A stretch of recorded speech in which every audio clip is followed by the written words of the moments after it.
All right, hey, what's up, everybody? It's 9 Minutes with Mike Lindsley here from Rosie's Corner. Get on down here for Fish Friday. They've got also pizza, pasta, hot and cold subs, and more. Amazing refreshments in the cooler, along with a lot of your favorite salads. So come on down to Rosie's Corner. It is Fish Friday today, remember, so get it with your mac and cheese or your coleslaw and French fries. And I know, 9 minutes with me, my kid's nowhere to be found right now. It's just boring old me for the next 8+ minutes. Thanks so much to Jody, Jason, and the whole crew here. Get the chicken wings. The garlic parm are amazing. The gold fever is amazing. A bunch of great flavors. You can get them on Grubhub. They'll deliver to you, or you can get the pickup.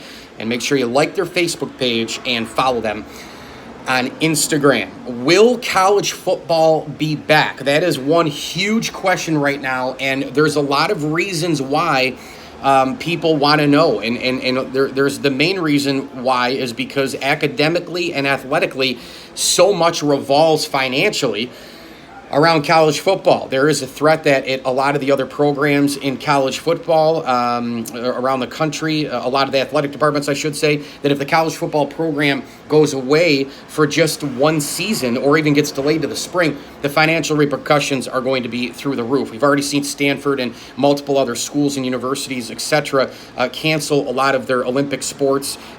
You could see that happen very quickly here in the coming weeks if we don't have college football. The other thing, too, is like for a university, it's sort of the lifeblood.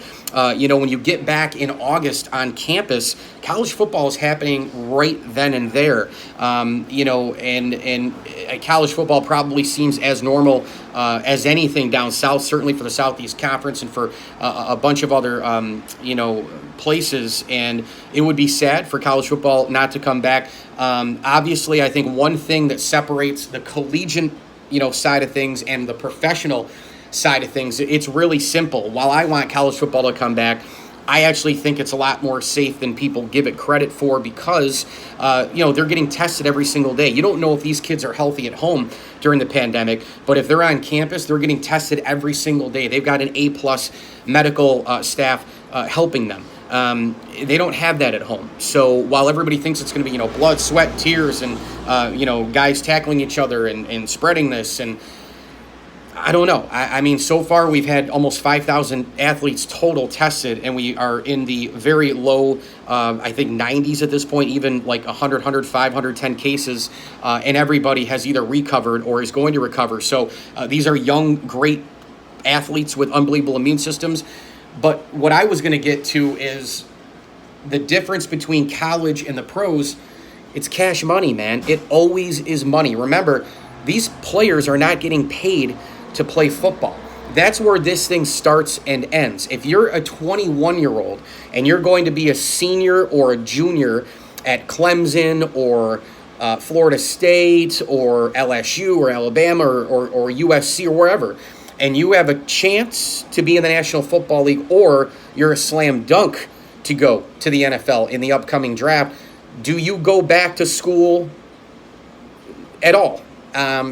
Maybe you don't. Maybe you train at home with your own people. Maybe you save yourself, save your body a little bit. And if you're worried about the pandemic and you're worried about getting sick, you're worried about the COVID, now you got to talk to mom too about everything. Meaning that college football coaches and athletic directors and everybody else down the line, you have to go through mom. You're not just asking. It's not as simple as Aaron Judge waking up in his New York City apartment and going, "Ba boom, baseball is back. I'm going on a field. I'm playing." It's not as simple as in the fall, Patrick Mahomes saying, "Ba boom, we're playing football. The NFL is on. We had our little mini camp. The facilities have been open for a few weeks now. Ba boom, I'm playing football." It's not as simple as Sidney Crosby and Alexander Ovechkin going, "Ba boom, hockey is on August 1st, the expanded playoffs, etc." They go back to work. These guys are paid millions and millions and millions of dollars to provide the entertainment and content for all of us fans, and to provide the entertainment and the competition on television for all the television rights. Now, while college football does have a ton of TV rights, those players are not getting any money from the college football playoff. Alabama, Auburn, the Iron Bowl, none of those players are getting paid for those huge ratings at 3:30 on a Saturday on CBS in one of the great SEC sporting events and one of the great sporting events in our country. They're not getting paid. So there's the not getting paid aspect, and then there's also going through mom, who also is going to tell you, I'm not sending Johnny so-and-so back to Duke to play basketball. I'm not sending so-and-so to Ohio State to play football because A, he doesn't get paid. B, I want his health and wellness number one.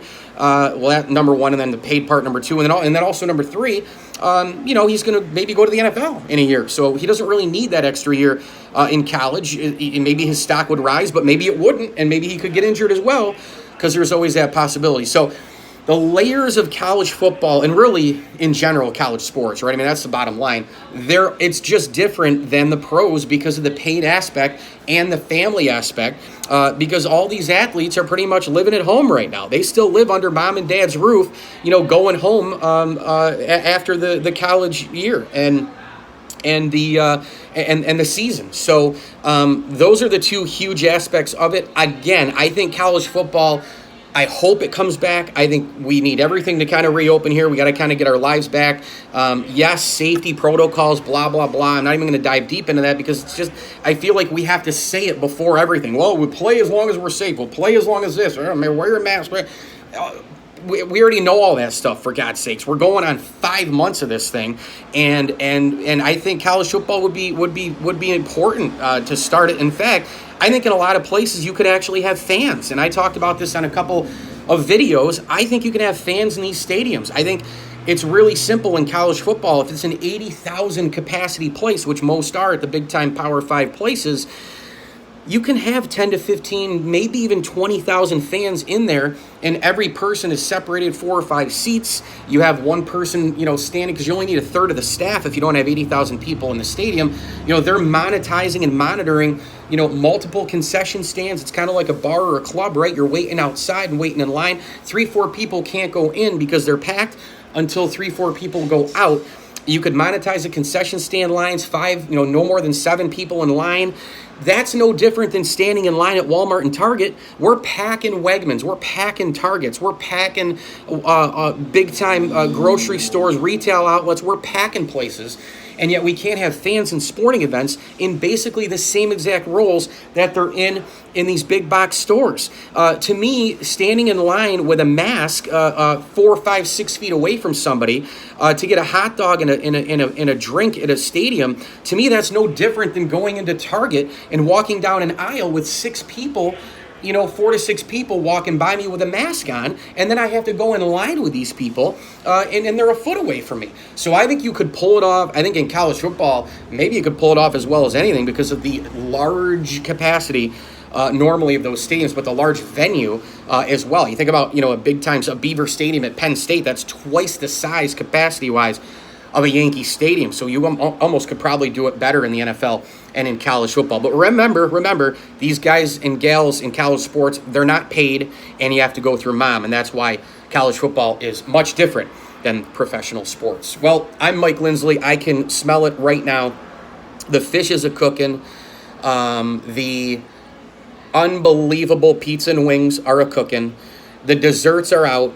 Get here, pizza, pasta, hot and cold subs and wings. 9 minutes with me, brought to you by Rosie's Corner. The fish comes with their mac and cheese or your coleslaw and french fries. Rosie's Corner on Instagram, Facebook, on Grubhub. Make sure you get on down here, a proud ML Sports Platter sponsor. Great job to Jody, Jason, and the entire team. Thanks for watching. Get my podcast, the ML Sports Platter, all over the major platforms. 5-star reviews are appreciated, as is the feedback. And as I always tell you, whenever they all get back in full, enjoy the games.